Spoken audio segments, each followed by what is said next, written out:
Well, hi, this is Matt Groshong again from RPEC Chapter 3 in Seattle.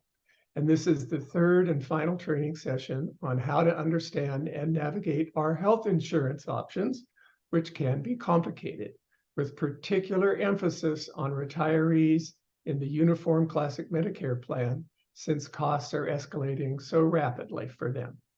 For everybody, regardless of what you decide to do for 2024, I'm going to repeat that in our previous videos, we have urged you to watch HCA's presentation on PEBB plan options by Ellen Wolfhagen on October 20th.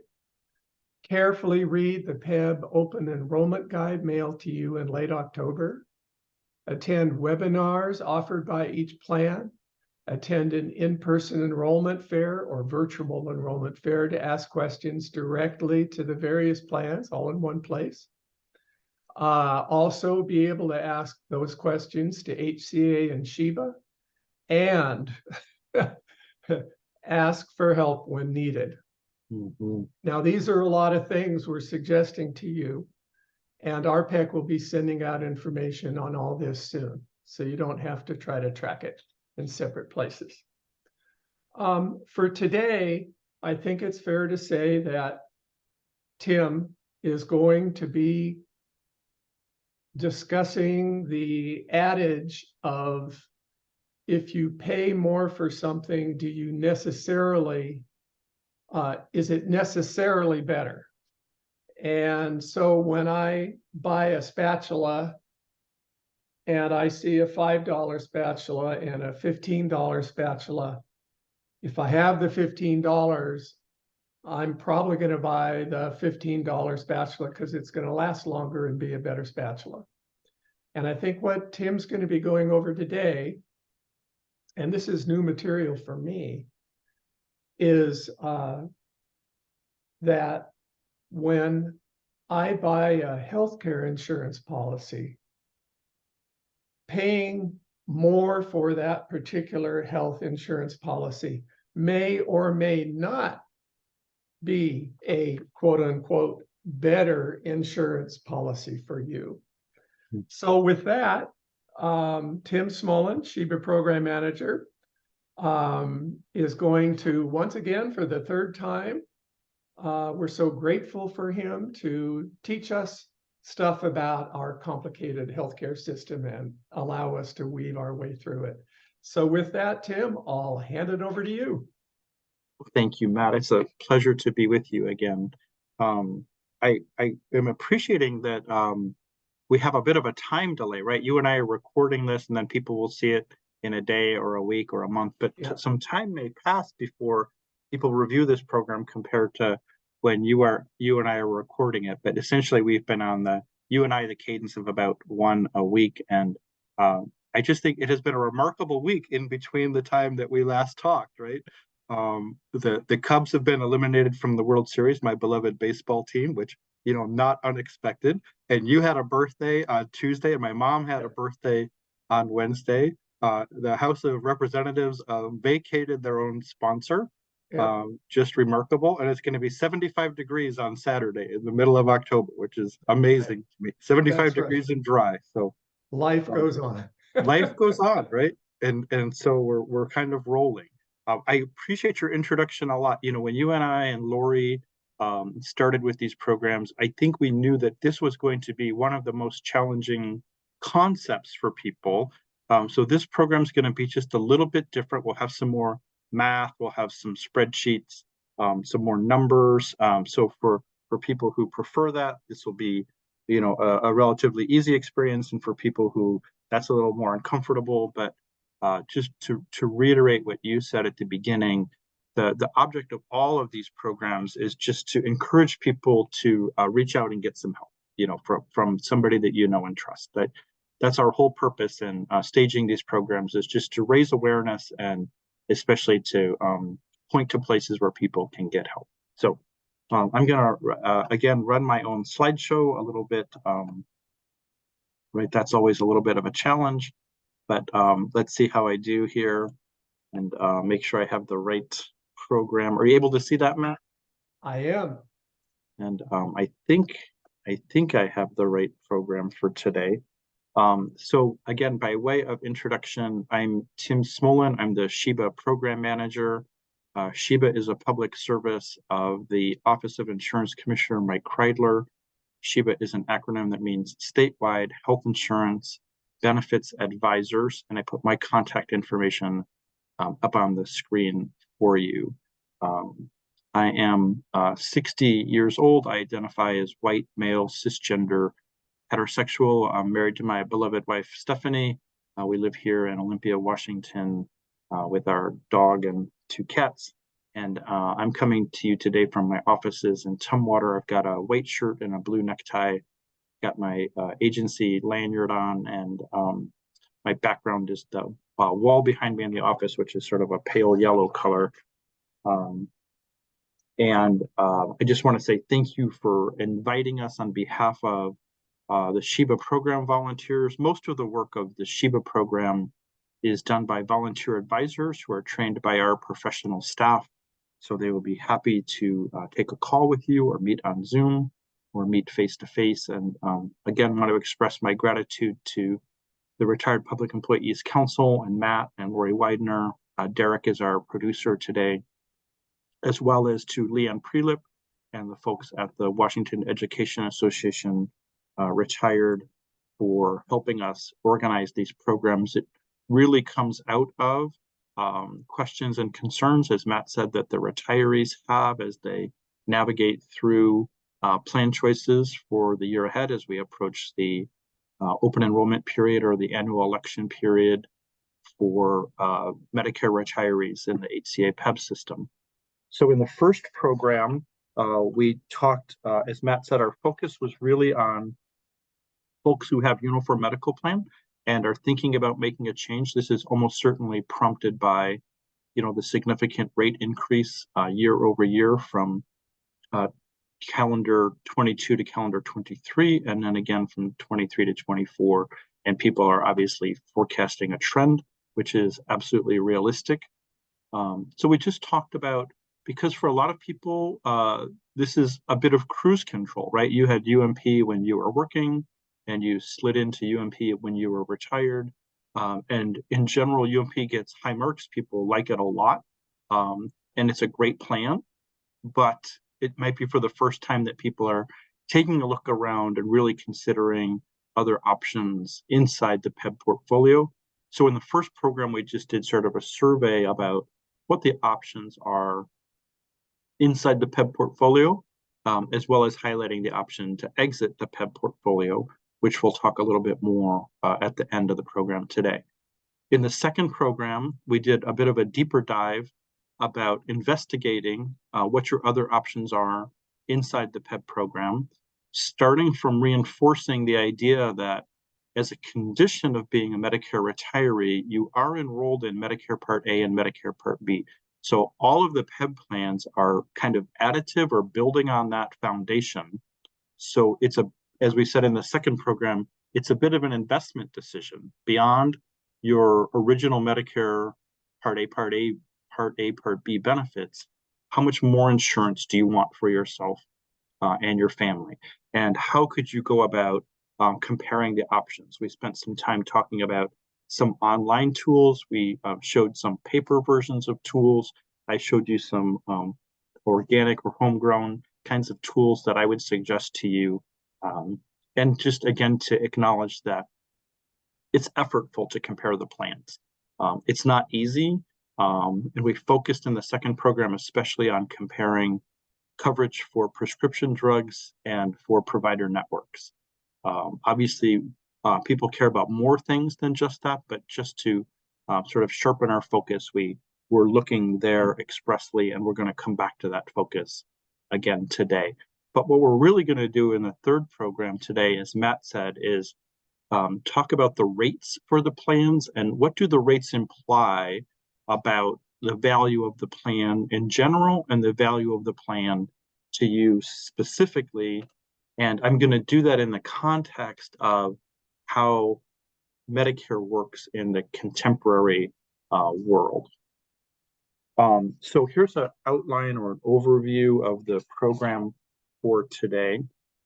I'm going to talk about how rate making works in general for Medicare and for the PEBB programs, talk a little bit about CMS, which is the Centers for Medicare and Medicaid Services, and essentially the Medicare program as we know it, and then a concept that may be unfamiliar to some people, which is called risk pools, and I'll have a definition and explanation for that. Obviously, again, when Matt and Lori, Leanne, and I charted this program, there's a question of how do we understand this current open enrollment period in the context of where are we going next? So I have a couple of slides to do just a little bit of forecasting. I'm a reluctant forecaster, but I'm going to try to do a little bit of that.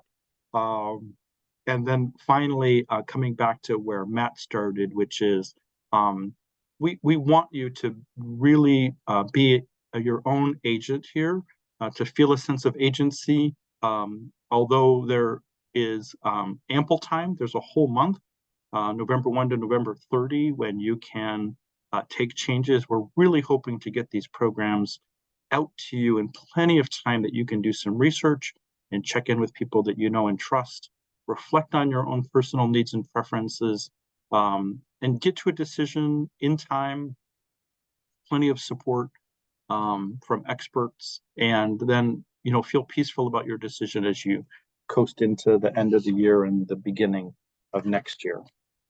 Having said that, and Matt and I have been through this a couple of times, change is hard. Even contemplating change is hard. So we for sure don't want to discount the emotional reality of this. When I talked to my mom on her birthday on Wednesday, she asked me again if I would help her again this year with her own open enrollment. She lives down in South Carolina. I said, of course I will. And she ended the call, as she always does, very grateful, thank you. And why? Why is this so hard? Why does this have to be so hard? Why are they doing this to us? Don't they know how difficult this is for us? Don't they know how stressful this is for us? As I've said in the earlier programs, my mom is fortunate in the way that she has insurance from the place that my dad retired from, which is DuPont.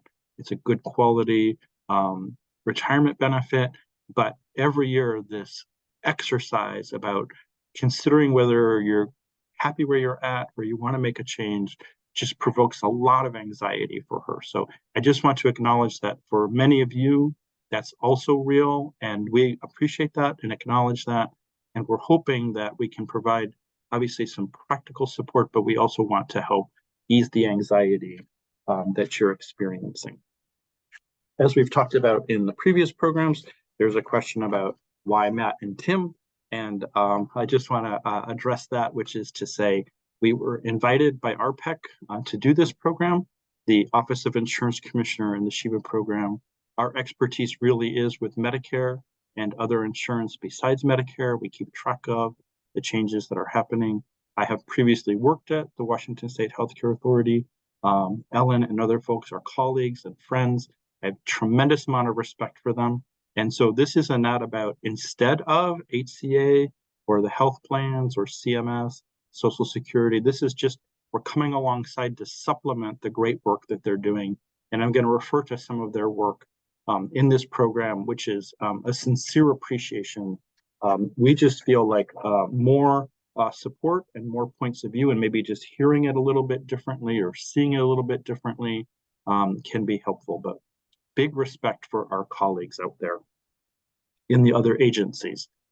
The next 3 slides are about kind of foundational things, just so we feel somewhat solid about where we're stepping off from, okay? So as I said a moment ago, the first thing to realize or to just appreciate is that all of the PEBB Medicare retirees are in fact enrolled in Medicare Part A and Medicare Part B, and are going to receive all of the covered services and benefits that Part A and Part B provide. We refer to that as original Medicare or traditional Medicare or fee-for-service Medicare. And you do pay a premium for your Part B coverage. Typically, this is deducted from your Social Security check.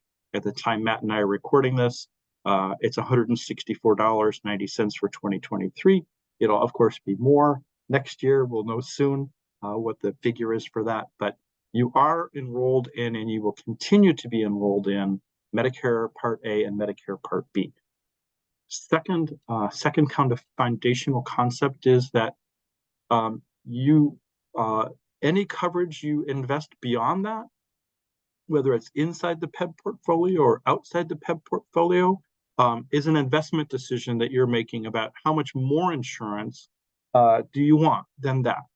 And a key concept for this program today, as Matt said, is that in general, it's true that more insurance means more coverage, right? That paying more, a higher monthly premium in general relates to lower out-of-pocket expenses for you. You're getting more coverage. However, because of the way that the PEBB program works and because of the way that the Medicare program works, kind of a takeaway message for today is that monthly premium amount that that would come out of your retirement check is really not a reliable indicator of how much insurance you're getting. And I appreciate that that's a little bit of a twist. It's going to take a little bit of a moment to get used to, but I'm going to try in this program to demonstrate why that's the case. And the bottom line answer is that there's other forces in play, and they may be somewhat invisible to you. And so we're just going to sort of articulate what those are and make them more plain. And then the third kind of foundational concept, and again, Matt alluded to this in his opening remarks, is that what we're seeing in terms of rate increases for the UMP is a trend. And I'm just going to acknowledge very frankly that trend will continue. It may even accelerate. And although that can feel kind of provocative, it is rational. And I'm going to try to explain to you kind of the levers that are going on behind that, so at least you're informed, right? I'm not going to try to persuade you to like it better. I just want you to not be surprised or startled, or not sort of see it, right? I don't want it to feel as if it's a rigged game to you. So with that, and I'm copying from one of the great presentations that the staff at the HCA did for the PEBB board this summer, and all of those materials are available on their website, and I'm sure that they would mail them to you if you ask for a printed copy. But these are the rates for PEBB Medicare retirees next year. And in the third row down, you can see that what Matt and I are focused on especially is the product that's branded as the UMP Classic Medicare. And the rate for next year will be almost $6,400 per subscriber annually next year. It's a big number, right? It's a very big number. It's also a very big number relative to the prices for the other plans inside the PEBB portfolio. So it does, as Matt said, it raises this question, is it just that much better a product and that's why it costs more? And the answer is no. The reasons it costs more are related to how much coverage, but the difference in prices is not, there's not a straight line relationship back to how much protection the insurance provides or whether it's the best value for you personally. And that's what we're going to try to unwind or unpack in this program today. And so, Tim, yes, sir. Yeah, to repeat something that you were talking about before we started recording, your opinion on the value of the PEBB portfolio, that all of them are pretty good plans, right? They're all great plans, Matt. Thanks for reminding me to say that, because these are all great plans. And in the first program, and we'll do this again at the end of the program today. And of course, this is the conversation I have with my mother every year as well. These are significantly better plans, any of them in the portfolio, than what you're going to be able to buy in the private market, or what, Matt, you would call the commercial market. And every year, my mom and I have this conversation, Matt, that sounds like, I know that you say that I have a really good plan where I'm at, but my friend that I go to water aerobics with, she has this plan where she has 0 premium and it pays for her gym membership. And I say, that's great. I hope she's really happy with that plan. You can certainly go to that plan. You can leave the group and go to that plan. I just want you to be aware of the trade-off, right? Because any of these plans that PEBB offers are a better value than any of the plans that are available in the private market. And they're significantly better in 2 ways. So the first way is that they're more comprehensive coverage. So you will face lower out-of-pocket costs, either at the point of service or in terms of your overall spending, or both. The second way that they're different and better is that the rate that you pay is subsidized by the state. So just to pick a straight up example, if you were to look at, for instance, the Premera Plan G, the Medicare Supplement Plan G, that's a great insurance product. It's available in the PEBB portfolio. It's also available in the private market. The difference is that if you stay inside the PEBB portfolio, they literally pay half of the monthly premium.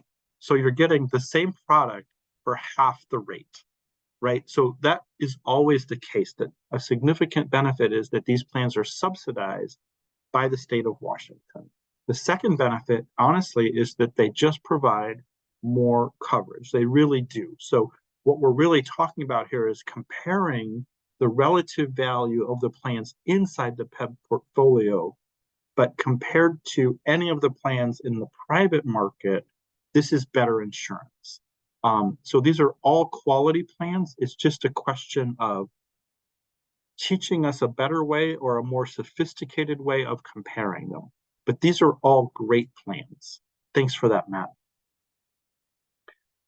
So a couple of points I'd like to make then about value here is, as I said, and you're going to hear me repeat, you can't equate the monthly premium to the value of the plan. And by monthly premium, I mean the final published amount after the subsidy that the state provides. The second point to make about value is when I talk about what's the value of this plan compared to that plan, when I said a moment ago that the PEBB plans inside the portfolio are better than any of the plans in the commercial market, I'm talking about at the level of all people taken together, right? At the level of a whole group. So I'm saying that this plan on average, right, is better than this plan on average, not for an individual person.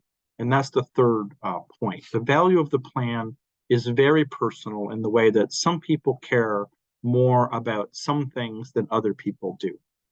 So just to make an abstraction or an analogy, you know, it's as if we're saying from a public health perspective, right, you will live longer if you quit smoking. Now, that doesn't mean that Matt is going to live longer if he quits smoking than he might otherwise. But if we look at the whole population in general, you're better off, you're going to live longer if you quit smoking, right? And so when we talk about the value of a plan, what we're talking about is for the experience of the entire group of people or the entire pool of people. This is what the Medicare agency means when you get an annual letter as a PEBB subscriber that says you have creditable coverage through your HCA PEBB plan. What they mean is that the coverage that HCA plans provide is at least as good as the standard Medicare Part D benefit, right? That it's actuarially equivalent, that for all people taken together, this plan provides at least as much or better protection than a standard Medicare Part D plan.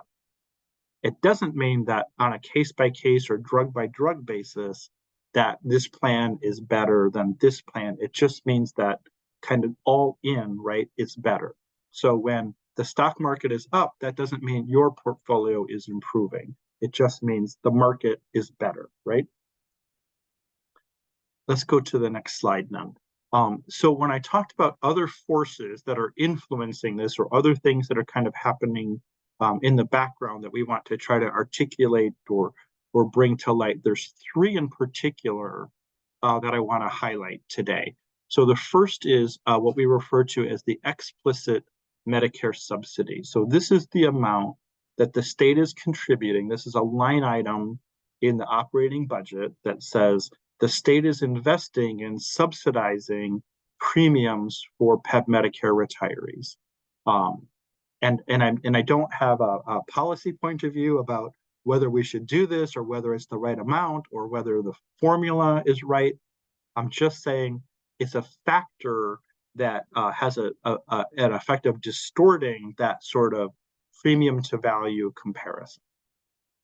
The second observation is that, and we're talking about now like a 20-year horizon here, Matt. So way back in 2003, when we passed the Medicare Modernization Act, which, the principal thing that people are aware of is a couple of years later, starting in 2006, we got the Medicare Part D drug benefit. There were rules that CMS created that since then they've modified, right, several times. But those rules about how Medicare Advantage, or we'll say Medicare Plus Choice or Medicare Part C plans, how those plans are paid by CMS influences how the rates show up inside the PEBB portfolio. And we're going to, again, kind of articulate or unwind how that works. And the third concept is the concept of risk pools. And again, we'll have a definition and an explanation for that. But those are the things that I think by describing those a little bit and having some examples, a little bit of math, we can start to make the case why the premium, the monthly premium after the subsidy and the value of the plan at a high level or for you is something that you have to investigate a little bit, right? We're going to encourage you, even though it's effortful, get out there and do some research and figure out what the best plan is for you right now. And let me just take a moment to say, as we did in the first program, this, although it's going to feel like a risky decision to you, this is a bounded risk, because if you change plans this year inside the PEBB portfolio, you can absolutely change plans again next year if you feel like you need to. So this is essentially a change that you're considering making for 1 year. So it is a bit of a bounded risk, right? It's not an unlimited risk. Okay, so I'm going to just acknowledge that again. What I'm saying is that these concepts are going to be a little bit more clear if we apply some math to it. So let's take a look at some math then. So I'm going to start at a very high level and talk about Medicare Part B. So Medicare Part B is hospital or outpatient insurance. And again, with tremendous respect to the actuaries and other people who work in the Medicare agency, this is an oversimplification, but it's factually correct, okay? So how we're gonna make rates for 2024, and at the time Matt and I are recording this, we don't know yet what those rates are. They haven't been made public. But we're gonna start with the current experience of all of the Medicare Part B beneficiaries. And we're going to say, next year, how much more is it going to cost to pay the claims for that particular group or that particular pool of people? So you'll hear this expression be like trend or medical inflation, right? So taking this group of people and moving from 1 year to the next, how much more is it going to cost to pay their claims next year than it did this year? Then the second thing that we have to kind of work out is, well, it won't be exactly the same group of people, right? Because some people, this is sad, right? But some people will be passing away. They will no longer be in the pool. And some other people will come into the pool, right? They will age into Medicare, or they will qualify by disability. And so some people are going to exit the pool and some people are going to enter the pool. And there's going to be this question then, relative to the people that were already in, are those people going to be more expensive or less expensive on average compared to last year's pool, right? So the pool is both growing because Medicare is only just growing. It's not shrinking ever, it's growing. But when we look at the new pool, are they going to be more or less expensive relative to the pool that we already had? So I'm going to use the expression in this program, riskier. Are they riskier than the people we already had in the program? And then the rest, so to speak, is math. We're going to then take the total number that we calculated, and there is a federal subsidy that's comparable to the state subsidy. And then we will then get down to a calculated per person per month rate for the year ahead. So again, not simple math, but for today, simple math. So I'm rounding across all of today's program, a lot of rounding. So let's say that round numbers wise, there's about 65 million people in Medicare, and it costs about $169.40 for their Medicare Part B benefit.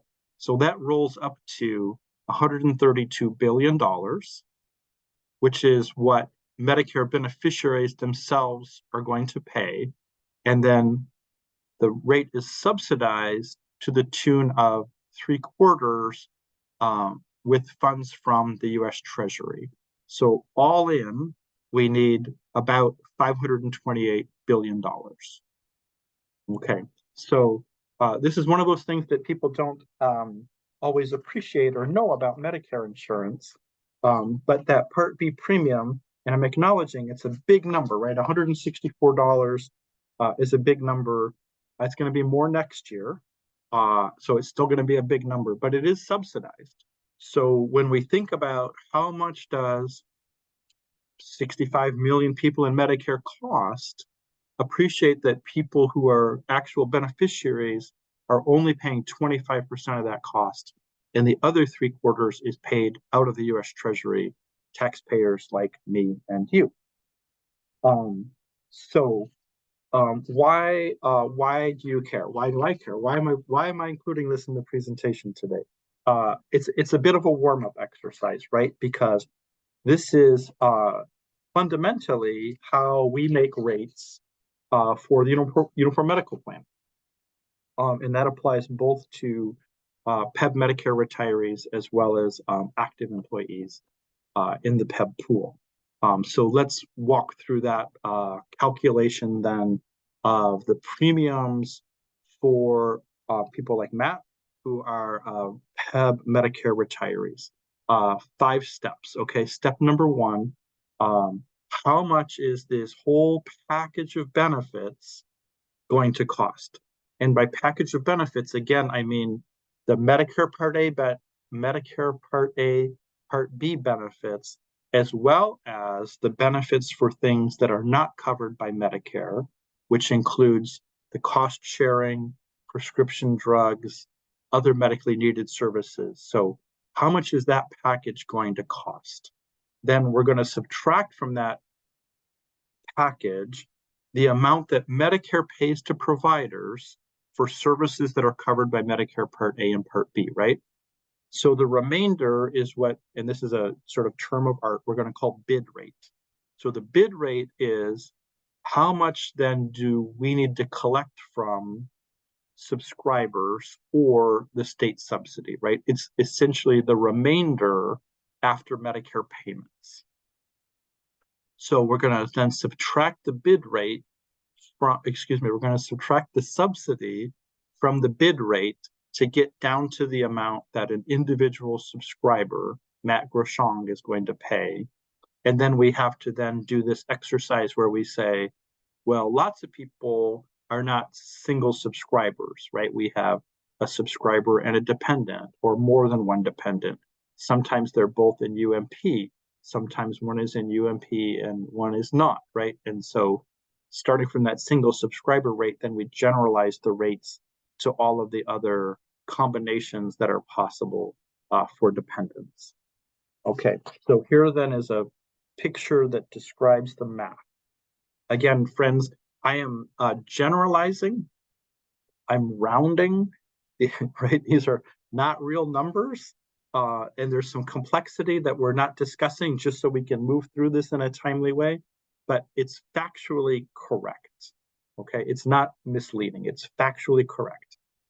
So how we got to that, and these are 2024 numbers, how we got to that $532 or $6,300 a year was we figured out what's the price of the whole package.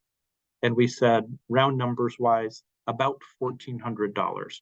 How much do we estimate or forecast CMS is going to pay for the thing that CMS has to pay for, right? Services that are provided for Medicare Part A or Medicare Part B, payments that CMS is going to make to providers. And let's say it's about, so then we get down to what I'm calling the bid rate, which is how much is UMP then going to pay for claims in the year ahead, $715, subtract the explicit Medicare subsidy, $183, to get down to the $532 that is the published rate that people see right in the open enrollment materials.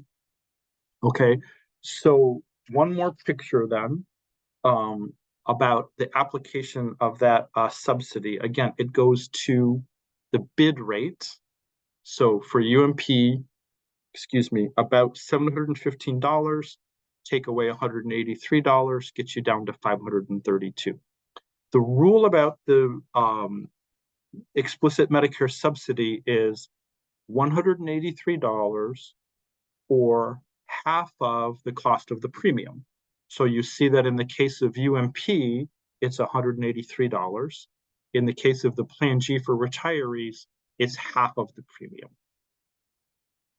And so, so the first observation then is that, again, no policy point of view here, right? This is just an observation that if all you see is the final published rate, what it looks like is that the UMP plan costs about 5 times as much as the Plan G retiree. And what some people are going to infer is that it's about 5 times as good, or that the package that Plan G is providing is only about 20% of the package that I get from UMP. Okay, so that makes sense, right? Intuitively, that makes sense. But if we could let go of the subsidy for a second and back up to the bid rate, it looks more like UMP is actually about 3 or 4 times as good, right? So can you see how the application of the subsidy, both in terms of the dollar amount and the way that it works, it's distorting the relative value of the plans. Does that make sense, Matt? It does. Yes. Okay, so here's an illustration for people like me that like to draw. So what I'm suggesting is that if we look at how the UMP premium is constructed, right? So here's the entire package. It includes Part A and Part B covered services. It includes cost sharing because Medicare typically doesn't pay 100% even for covered services. It includes prescription drug service, and it includes coverage for things that are not covered by Medicare. And so as you and I have talked about, Matt, we're talking about hearing exam, hearing aids, eye exam, eyeglasses, right? In the UMP portfolio, in their materials, they refer to these as therapies for chiropractic, acupuncture, naturopathy. So things that are not covered by Medicare that you're getting as part of your package as a Medicare retiree, right? So what I'm suggesting is this is your entire package. Some of the package is funded by Medicare. Some of the package is funded by UMP. So the part that's funded by UMP, I'm describing as the bid rate, which is then divided into your member premium and the state subsidy, right? So in other words, these costs sort of flow through, and some are the responsibility of UMP and get turned into the responsibility of the member. Some are the responsibility of UMP and get paid by the subsidy, some are the responsibility of Medicare and don't show up in your premium at all. Matt, let me just do a quick numbers check with you. Are we okay so far? Yes, we are okay. All right.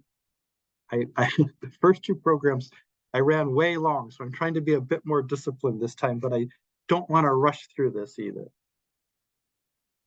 Okay, so as I said, before I turn back to the math, I just want us to be thoughtful about the math really does make sense. It really is rational, and it can kind of deceive us a little bit if all we're looking at is that bottom line premium number that's a deduction from our retirement check. And if we're implying our intuition that a higher rate correlates to a better insurance product, either at the population level or at the personal level. And I just want to reinforce that that's not necessarily the case. So let's, Matt, you and I have a quick sort of thought experiment here. If I told you the UMP bid rate, right, the cost of claims for UMP was about $715 after Medicare payments, what would your intuition be about the Medicare Supplement Plan G? Do you think it's in the range of $150, in the range of $300, in the range of $600, right? How do you imagine it to be compared to the UMP premium? And you don't have to say out loud. This is, like I say, just a thought experiment, right? Because it's a bit of a test of our intuition. So to help your intuition a little bit, here is that same graphic where we did the portfolio of benefits in the UMP, and then we're going to compare it to the Medicare Supplement Plan G. And for folks who aren't aware or who didn't listen to our first two programs, the only benefit, these are standardized Medicare supplement plans, right? The only benefit of the Plan G, which is a good benefit, is it pays the part of the bill that Medicare doesn't pay. So it literally is paying only that. It's not providing prescription drug coverage. It's not providing coverage for other medically needed care, those therapies that we talked about. So intuitively, it makes sense that because it's providing less coverage, it should have a lower bid rate. Does that make sense? Yeah, it naturally makes sense, right? So in a spreadsheet fashion or a math fashion, right, intuitively we can see that what they have in common is they pay the part of the bill after Medicare paid, right? Any of the plans in the PEBB portfolio are your second insurance. Medicare is your primary.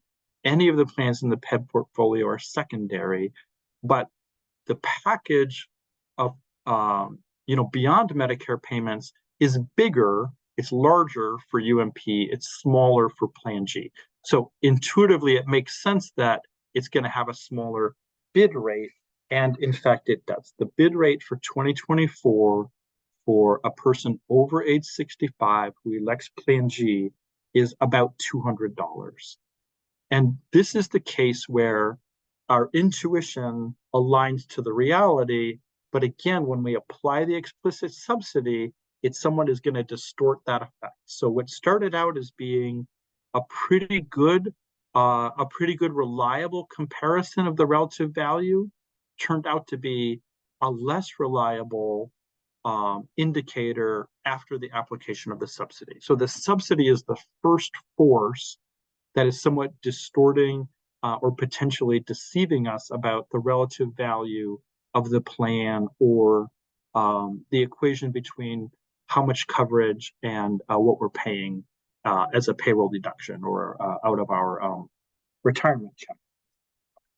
Okay, so we did a quick review about how rates are made for UMP. So I'm going to refer to UMP, and this is, again, some technical jargon, right? So UMP is what we refer to as a self-funded, self-insured pool. Contracts with providers are negotiated, right? So Regents helps HCA manage the network. The Medicare supplement plans, these are offered by Primera, are different because whereas the UMP is self-insured, for the Medicare supplement plans, the plan bears the risk. So this expression bid rate comes out of essentially when Premera says we're going to offer this product and the bid rate is going to be $198 based on their forecast of how much the claims are going to cost. Now they have to essentially stand behind that number. If the actual claims cost is more than $198, HCAU is not going to come behind them and fix it, right? That's the risk that they took in pricing the plan. These are Premera, the Medicare supplement plan is not a negotiation between the plan and the provider as it is with Regents and the provider. These are simply providers taking the Medicare contracted rate, right? So again, Medicare pays first, the Medicare supplement plan pays second. It's super straightforward. So Premera is just in the business of getting the rate right so that it's enough to cover the forecast cost of claims. Not insignificant, but relatively straightforward. And then the third rate model is for the Medicare Advantage plans. And Matt, a little bit of finesse here. I'm saying MAPD to mean Medicare Advantage prescription drug plans, which would apply to United Healthcare. Kaiser is a slightly different kind of Medicare Advantage plan, but so a little bit of shorthand here, but not enough of a significant difference for a general audience. But I'm just acknowledging to my friends at the HCA and Kaiser and United Healthcare, I'm aware of the difference, but for our purposes, as a rate model, this is essentially the third kind of model, right? So it's a bit of same and different. So like Premera and the Medicare supplement plans, they're bearing the risk for their bid. So when they contract with the HCA to say, we can provide coverage to all of the people who elect United Healthcare in the year ahead for this amount of money, they are not going to be made whole by HCA if it turns out to cost more than that, right? They are bearing the risk compared to UMP, which is a self-insured pool. The more significant difference where I'm leading, this is sort of the bridge slide, the more significant difference is that in the MA plans, they are paid directly by CMS, and they in turn contract with providers, right? They're going to build out their own provider network, and they're going to set the rates that the providers get paid. Obviously, Kaiser is a little bit different because it's an HMO model in a closed network.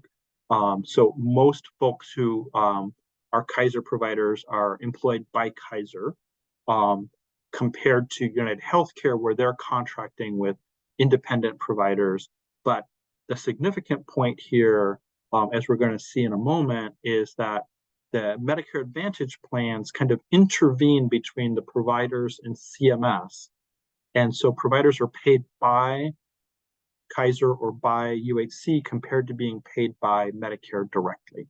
And the implication of that will be more clear in just a minute. So Matt, here's a slide that we used in both of the first two programs.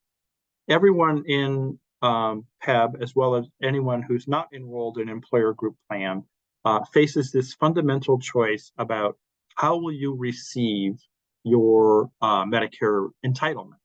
And on the left-hand side, we have what we call original Medicare or traditional Medicare or fee-for-service Medicare. On the right-hand side, Medicare Advantage plans, also called Medicare Part C or Medicare Plus Choice plans. And these are exclusive. So as an enrolled Medicare beneficiary, you're either going down this path or you're going down this path. Both include your entitlement to Medicare Part A and Medicare Part B coverage. The significant difference is that on the left-hand panel, you need to elect whether you want prescription drug coverage or if you want other coverage for Medicare cost sharing. Whereas on the right-hand side, your Part A and Part B benefits are bundled with prescription drug coverage and typically other services that are not covered by Medicare. And so here's a hand-drawn picture for you that kind of illustrates again, and I'm saying intermediary, but that's a value neutral. I don't mean to no disrespect intended, right? But just to illustrate the point that in the original Medicare system, and I'm saying doctor, but I really mean any Part A or Part B providers are paid directly by Medicare. So typically there would be, for instance, a fee schedule that says when a doctor provides a certain service, they're going to be paid a certain amount by the Medicare agency. Conversely, on this side, as I said, the providers, and again, I'm just going to focus on doctors for a moment. The doctors are paid by the Medicare Advantage plan under a contract that they have with the Medicare Advantage plan. The Medicare Advantage plans, in turn, are paid by the Medicare agency. And so what I'm saying is that the Medicare Advantage plan, I'm going to use United Healthcare as an example, has a contract with the Medicare agency to get reimbursed a certain amount of money for everyone who chooses United Healthcare. It's now their responsibility, in turn, I'm going to use the expression subcontract, to subcontract a network of doctors and pharmacies sufficient to take care of providing all of the Medicare Part A, Medicare Part B, Medicare Part D prescription drug benefits, as well as additional benefits that are not part of your Part A, Part B package. And so this, right, it takes a minute to get used to this idea, but it's important as we go forward to kind of unwind again why it's possible that it's not a straight line relationship between the premium and the overall value of the plan, or the premium and the value of the plan to you in particular. Tim? Yes, sir. I think it's safe to say that what you're doing is you're making a detailed case on why the heck you're leading up to is why the heck, for those of you who want detailed information, does UMP Classic Medicare cost so dang much? And we have talked in previous trainings about, well, they don't get the drug subsidy that other plans do. And what you're doing now is you're making a detailed case on, okay, this is why, for those of you who really need to understand, who go, well, they said they don't get the subsidy, but they should get the subsidy, or why don't they, or there's something nefarious going on. You're going, nope, it's baked into this crazy healthcare system we have, and UMP Classic Medicare doesn't fit into the box that gets that subsidy. So that's what you're leading up to, right? That's exactly right. Thank you, Matt. This I hope this is not an excruciating level of detail, but this is really trying to answer that question that you just put out there, because you may have heard, or you may hear that kind of explanation about specifically uniform medical plan and pharmacy benefit and the cost of pharmacy care. And this is meant to kind of unpack that conversation, so at least that you can continue to engage the dialogue in a more informed way, or maybe after this you'll be willing to let it go. And as I said at the outset, you may not love it, but at least you'll understand it. So that's exactly right. So with that, then I'm going to, as I did in a previous program, kind of overlay then the plans in the PEBB portfolio to these two different approaches. So uniform medical plan, as well as the Medicare supplement plan, Part G, aligned to original Medicare, and United Healthcare and Kaiser aligned to Medicare Advantage. And again, I am a bit shortcut, right? There is a Kaiser Permanente coordination of benefits plan that aligns to original Medicare. But again, just to a little bit of focus, right? Just to create some momentum, I'm a little bit just focused on the Kaiser plan that aligns to Medicare Advantage, and again, acknowledging that it's not the same as United Healthcare MAPD plan, but just again to high level, right? Significant differences in approaches to making rates. So then, having kind of looked at how UMP rates are made, let's look at how then rates are made for an MAPD plan like United Healthcare. So awfully similar, right? So calculate the cost of the entire package, subtract from that the payments that Medicare is going to make. Now, again, the important distinction is these are payments Medicare is making to the plan, not payments Medicare is making to the providers, right? So that's different. And then that becomes the HCA bid rate, right? That's the rate that United Healthcare is going to have to stand behind because they bear the risk for this contract. At the next step, again, we apply the explicit Medicare subsidy, and now we have a per member per month amount for subscribers that then we calculate all the permutations for dependents. So let's see what that looks like as math. And again, not real math, right? Just meant to be illustrative. Imagining the whole package is expected to cost about $1,200 for the year ahead. Payments from CMS are going to amount to about $900. And again, this is the amount that now the MAPD plan is going to turn around through contract and pay back to providers, including doctors and pharmacies, so that the remainder, right, the difference between subtracting the 900 from the 1,200 is $300, and then that flows into the bid rate, right? This is the number that in the MAPD plan, the United Healthcare is saying, the UMP, this is the rate that we need to collect from subscribers and the subsidy in the year ahead to pay the cost of claims that we're uniquely responsible for after we set aside the payments we received from CMS. And again, both for UMP, as well as for Premera, as well as for the MA plans, I am gliding past the fact that in calculating the bid rate, all the plans do include administrative costs, and all the plans do include a margin. I'm taking pains not to say a profit, because what I really mean is, the total level of reserve for the plan is going up or going down. So even though UMP, for instance, doesn't make a profit, it does maintain a reserve account, and there's a statutory requirement about the level of reserves. So the level of reserves affects the bid rate. If you're a private company, then right, and I'm going to just say Premera and Plan G, because it's a risk contract and there's a lot of uncertainty, you want to make sure that there's a margin that helps to provide for that uncertainty, right?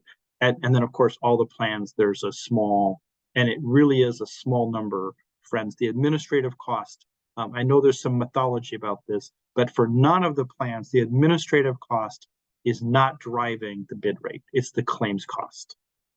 Take my word for it. Okay, so let's see what that looks like then as a picture for the MAPD plans. Again, entire package of benefits. So Medicare covered services, as well as cost sharing for Medicare covered services, prescription drugs, other medically needed care. The part of the package that's not paid by Medicare is paid by the plan. That flows through to the bid rate, and then the bid rate is divided into a member premium contribution and a state subsidy. So as I said a moment ago, what I want to do in this next slide then is just compare and contrast. And Matt, your question was right on point, and thank you for that. So what we're talking about, I'll go down the first column with UMP first. We started with a package of claims, again, pretend numbers, but contextually accurate numbers. We're forecasting in the year ahead $1,400 per person per month is what we need to collect. We anticipate that CMS payments, Medicare is going to pay about half of that. About half of that then flows through, and some of that is paid by the subsidy. The balance is paid by subscribers. On the MAPD side, we're starting with a package that now this is the company, right? The United Healthcare of the world forecast was about $1,200. They anticipate their payments that they're going to receive from CMS to be about $900, so that the balance that they need to collect from individual members as well as from the subsidy accounts for $300. After we take out the explicit Medicare subsidy, half of the bid rate, we get to $150. So the significant difference that I'm highlighting here is that in the UMP world, the payments flow to providers. In the MAPD world, the payments flow to providers through the contract that they have with CMS. So in general, the MAPD plans payments from CMS are going to be higher than the amount that the Medicare agencies, CMS, is paying direct to providers in the original Medicare program with UMP. So this is how we get to that observation, Matt, that you had, because pharmacy benefits are not covered by the Medicare program. They're not paid by Medicare. And so they're not, so the total cost of pharmacy benefits is borne by UMP. It shows up, all of the cost of pharmacy benefits shows up in the UMP bid rate. Whereas for a company like United Healthcare, what we call a consolidated MAPD plan, the United Healthcare or the managed care plans are being paid by CMS to include a comprehensive package of benefits that includes Part A, Part B, and the equivalent of Medicare Part D benefits. So in effect, there is money flowing to the MAPD plans to cover some of the cost of pharmacy benefits, which doesn't happen in UMP original Medicare. And so that is a driver of this difference in the bid rate. And then that effect is amplified by the application of the explicit Medicare subsidy. So here's highlighting that sort of amplification effect. So at the highest level, we said this package and this package in terms of the expected cost of claims, the MAPD plan compared to the UMP plan, it might look like that whole package is worth about 17% more. But after we work through the math and we get down to the application of the subsidy, we see it changes substantially, right? And so again, I'm saying that now we've kind of taken the effect of the explicit subsidy and we've compounded it by the effect of how the funds flow from Medicare to providers, either directly in the case of UMP or through this intermediary MAPD plan. So I want to introduce a concept that I think some people probably are intuitively familiar with, but again, term of art, apologies for more jargon, but there's this question that comes up about actuarial value. And so I'm going to use a couple of analogies to try to kind of articulate this case. So I'm a person, as Matt and I have talked about, I said in my introduction, I was 60 years old in April. So my full Social Security retirement benefit will come at 67, not at 65. I could opt in at age 62 and get a reduced benefit. It would be about 70% of the benefit I would receive at age 67. Or I could defer collecting my Social Security benefit until I'm 70 years old, in which case I would receive more than the benefit I received at age 67.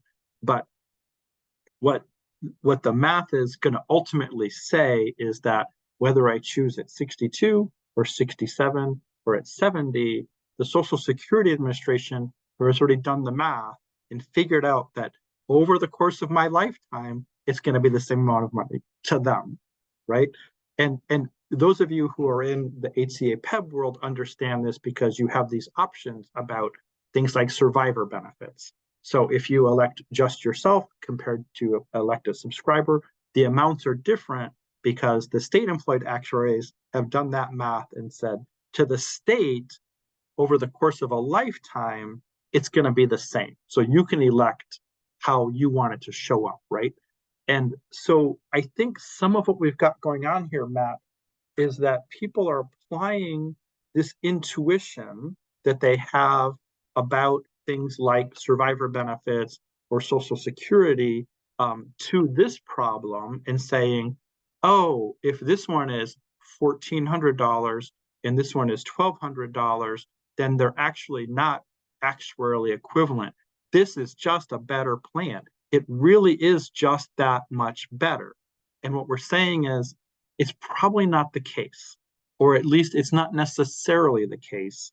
And so let's go a little bit further and talk about what we mean by that. So this is a case where the math really does kind of make sense and stand up to that sort of scrutiny. So the Plan F is closed to current enrollment, but there are lots of people who are currently enrolled in Plan F, as well as lots of people who are currently enrolled in Plan G. So the rate for next year, for 2024, for folks in Plan F is going to be about $30 more, $35 more than the rate for Plan G. And so the question is, what explains then this plan costing, Plan F costing more than Plan G? And the answer is, it actually is a different benefits package. And what's different about Plan F compared to Plan G is Plan F will pay your Part B deductible. Plan G won't, right? And so for 2023, we still don't know the numbers for 2024. That's $226, right? So it's kind of like saying, if I'm a Plan F person, I'm willing to pay a little bit more each month so that I don't have to pay the Part B deductible all at once. And so that's a simple question, right, for a person to decide. And it's complicated by the application of the subsidy, right? Because the reality is that for most people, absent the subsidy, you would be paying something like $400 more a year in case you had to pay the $226. So, right, on the face of it, that really doesn't make sense, right? So, maybe people don't understand, or maybe they're not good at math, or maybe money's not that important to them, or maybe they can't come up with $260 all at once at the beginning of the year, or maybe switching is just kind of fraught and perilous. But it just raises the question about why stay? Is that difference in benefits really makes sense to you? But at the high level, the math makes sense. This one has to cost more than this one, but it includes more benefits. But does it have to cost that much more? So second thought experiment, right, Matt? So let's take a look then, again, contrived example on the left-hand side, but in my pretend example, the package for UMP, the forecast of the claims cost, $1,400, the MAPD package, $1,200. So it's about 17% better. And so in my real life example for the PEBB portfolio, Plan F and Plan G, they're also about 17% different. And so my worry, right, I'm worrying out loud here, Matt, is like people are intuiting that must mean that this package that UMP is offering really is better package because look, I can see it with my own eyes. Plan F, Plan G, they're different. Okay, it's confounding. So let's take one more step then. Let's talk about one more force that somewhat complicates our work here, right? And this is the question of risk pools that we talked about earlier. And again, this requires a little bit of being familiar with the benefits design, which I'm going to just, that'll be homework for people. But what I'm going to suggest is that if we go, I'm not going to, but if we went back to that earlier slide where I showed you the rates for the year ahead, there is a Plan G for what's labeled in the marketing materials as disabled, and there's a Plan G that's labeled as retired. I prefer the expression instead of disabled under 65 and instead of retired over age 65, because that is the practical reality of how we ended up with two pools inside HCA PEBB Medicare retirees for Plan G. But the important thing for you to know is that it's exactly the same product. There's nothing different. It's not like Plan F and Plan G where they are different because one pays for the Part B deductible and one doesn't. I'm saying this Plan G is identical. So the difference in the rates for Plan G retired and Plan G disabled, or Plan G under 65 and Plan G over 65, is nothing to do with the benefit design. It's identical. So the only difference, and now I'm comparing the $332 compared to the $198, is just who is buying the product. This group of people over here, in the judgment of Primera, is going to cost more than this group of people over here, even though they're using exactly the same benefit. And remember, all this plan is paying for is the part of the bill that Medicare didn't pay for, right? It's a very narrow scope. So this is the concept of risk pools. This group of people is going to cost more than this group of people. So in my expression, they're riskier, right? And so what I want to, before I move on to the next slide, I want to be really clear that this language can be really provocative to people. And so I just want to acknowledge that. So I'm not meaning to imply that they're sicker than other people.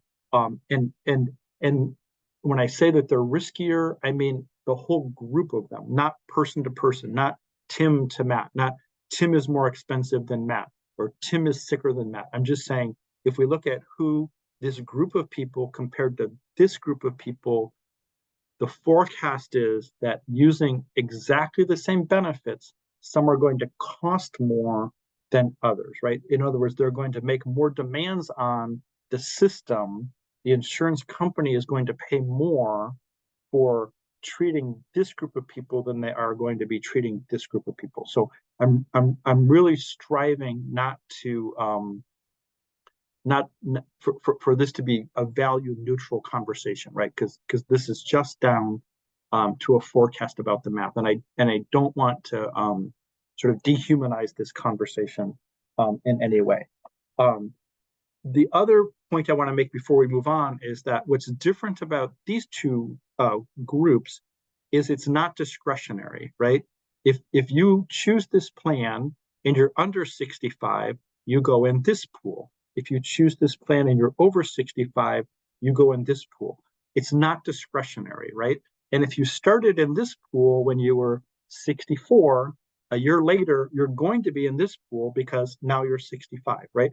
You're the identical person. You are not riskier. You are just migrating from this pool to this pool.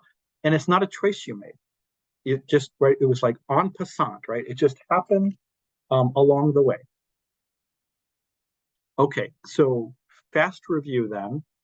In original Medicare, the bid rate is a pretty good indicator of the value of the plan at a population level in a way that the subsidized rate is not. So the subsidy is distorting the relative value of the plan. And I'm talking now about Uniform Medical Plan, the Kaiser Coordination of Benefit Plan, or the Primera Plan G. And the caveat here is be aware of the riskiness in the pool. So The bid rate is a pretty good indicator. It gets to be a weaker indicator when we apply the subsidy. And then we still should have some caution about who's in that pool, right? Okay. And then Tim, all of that to say, I please come think ahead, Matt. I think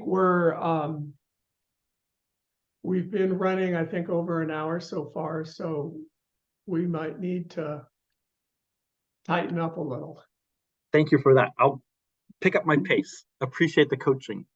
So all of that to say, it's different than how MAPD plans work. So the bid rate is what the insurance plan needs to collect from subscribers or the subsidy. It's reduced by the cost of the package is reduced by all of those things that we talked about earlier. Co-pays, co-insurance, deductibles, all of the things that relate to prior authorization, that's already baked into the cake, as well as all the other assumptions about who's going to choose the plan. And they are paid, as we said, directly from CMS. So, Matt, you raised the question specifically about prescription drugs. What I want to say is that the prescription drug benefit in UMP looks an awful lot like the prescription drug benefit in United Healthcare or in Kaiser. But there are plenty of differences, but they're all about the detail level. At that high level, what's the relative value of them or the actuarial value of them? At a population level, they're awfully close. So the difference in the rates is not because one is sort of materially, substantially different, but for an individual person, it really matters, and it depends a lot on which particular drugs you're taking, which particular pharmacies you want to use, how you feel about using mail order. So again, not easy, somewhat effortful, but take the time to invest in researching it. Okay, Matt, last significant point then. We have to talk about shifting enrollment. And I excerpted this slide. Thank you to Molly Christie over at the HCA. You can find these things. There's a series of materials at the HCA website. They do a briefing for the PEBB board, and I literally cut and paste this slide out of her program. The question is, as we think about the changes in UMP Classic Medicare, and I'm going all the way back to my example about making the rate for Medicare Part B in the year ahead. As people leave the Uniform Medical Plan and people come into the Uniform Medical Plan, what's happening to the riskiness of that pool? And the preliminary analysis is, if we look at where UMP was at in 2023 compared to 2022, it's a riskier group. Given the same package of benefits, it's going to cost more next year than last year. And the forecast for 23 to 24 is that that trend will continue, that more people will leave UMP Classic, and the result will be that the remaining people are going to be riskier as a pool than the people that were insured a year ago. So the rate is naturally going to have to increase, not because the plan is worth more, but because the people who are in the plan are going to cost more.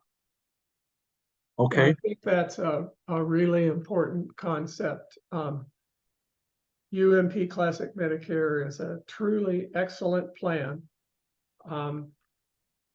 but its costs are rising astronomically.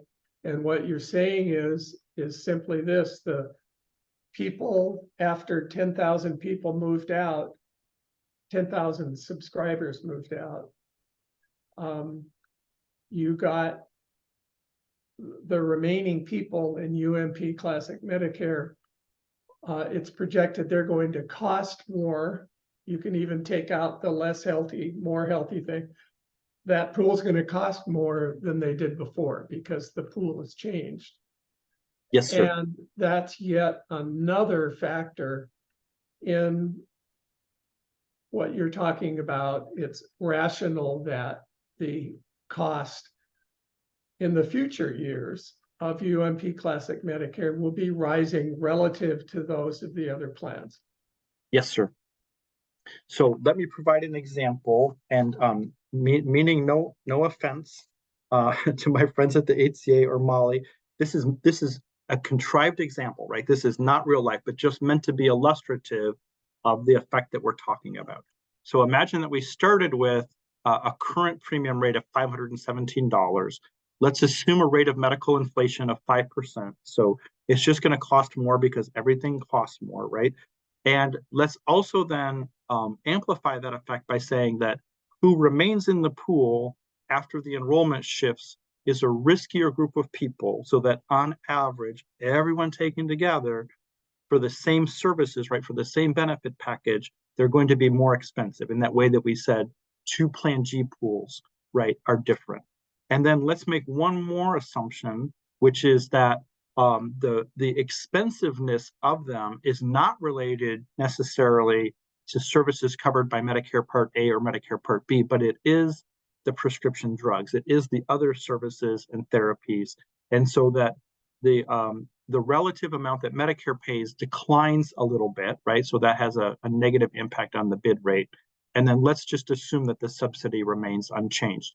So where you would end up at then, Matt, considering, again, these are just pretend assumptions, but just to give you a sense of direction and in amplitude, is we would end up going year over year from $517 to $706. Okay, and here's the math that explains how that would work. So payments to providers do go up, but not as much as the package went up. And so the UMP bid rate goes up with the subsidy unchanged. The amount that flows through to subscribers goes up. This is not a forecast, right? This is just an illustration, but it's the anxiety that people have that they're trying to unwind. Why is UMP going to cost more? Why is it going to cost so much more? Why is it costing so much more compared to other plans that are not going up as fast, right? And so this is meant, I guess this program is meant to answer that question, or at least to have us have a better conversation with each other, right? The way I view that is Tim isn't predicting the future, but it seems pretty clear that for those of us who are in UMP Classic Medicare,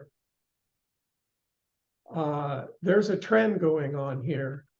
And our recommendation, I don't want to speak for Tim, but I'm pretty sure he'd say yes, is waiting is not going to make it better. The trend is going to continue. So making the decision during the open enrollment period in November, this is the time to do it.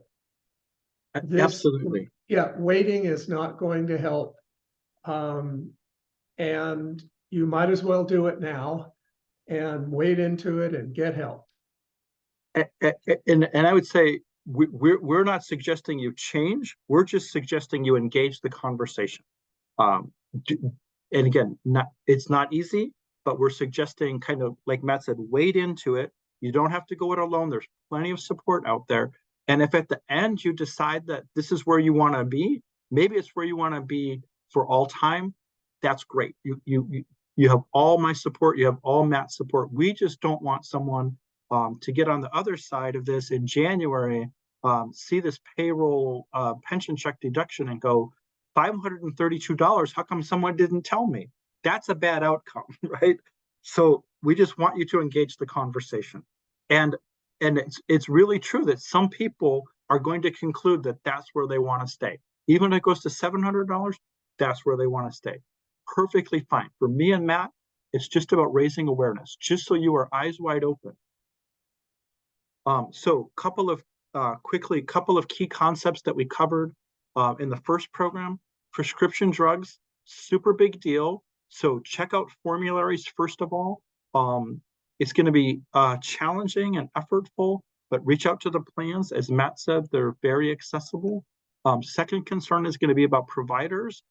Can I keep who I have, or can I choose whoever I want? And what kind of restrictions are in place?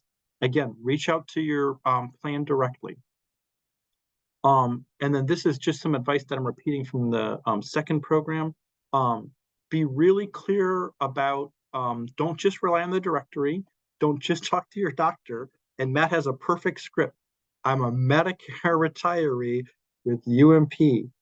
I have name of the plan, right? Or, excuse me, I'm a Medicare retiree. I did it worse than you, Matt. I'm a Medicare retiree with PEBB, and I have United Healthcare. I have Premera, right? But be clear about identifying yourself to them.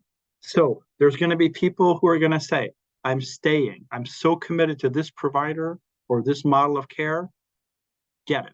Happy with it. There's going to be people who say, I have an open mind, but it depends. Get it. Okay with it. There's going to be people who say, I'm committed to a certain model of care. I like fee-for-service Medicare. I like an HMO. I like a PPO. Get it. As I said, Matt and I, we are neutral. We are agnostic about where you end up at. We just want you to engage the conversation and get expert help. And then, as I say, have peace of mind. So I know there's a lot of Kaiser people out there that love Kaiser. I think Kaiser is a great plan. I think Kaiser UMP is a great option. And they're going to say, I've considered all of this package and I'm great with it. And Matt and I are going to say, terrific. That's good. We're happy for you, right? We're very neutral about this. So the practical question that Matt and I want you to tee up for yourself is this really a better plan? Don't assume it's a better plan just because it costs more. And then is it a better plan for you, right? I can imagine a house that costs more than my house because it's a better house. It could be a much better house. But maybe I'm just really committed to continuing to live next to my friend John. And so even though that's a better house, even though it's a better value, I could get a lower mortgage, I could get acreage, I could have goats. I want to live next to John. So I'm staying in that neighborhood because I love John. I'm committed to John, right? So how you get to the decision, perfectly up to you.